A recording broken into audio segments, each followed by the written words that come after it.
Drone motor ఎలా తయారవుతుంది? Manufacturing start అవుతుంది కేర్ఫుల్లీ సెలెక్టెడ్ మెటీరియల్స్తో. Precision cut aluminium, insulated copper wire, ఇంకా హై స్ట్రెంగ్త్ పర్మనెంట్ మ్యాగ్నెట్స్. ప్రతి కాంపోనెంట్ని స్ట్రిక్ట్ టాలరెన్సెస్తో మ్యానుఫ్యాక్చర్ చేస్తారు.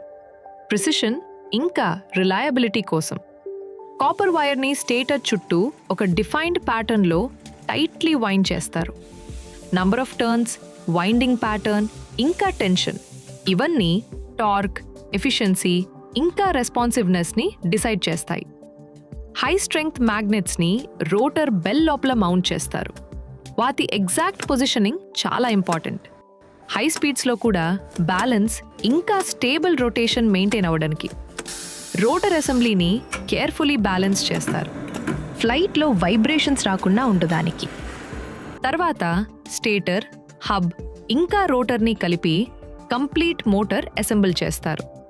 ప్రతి యూనిట్ని థ్రస్ట్ బెంచ్ మీద టెస్ట్ చేస్తారు, పర్ఫార్మెన్స్ ఇంకా రిలయబిలిటీ వ్యాలిడేట్ చేయడానికి. ఇది ఒక compact brushless motor, engineered for efficient power, precise control ఇంకా dependable flight. Engineered by vector techniques.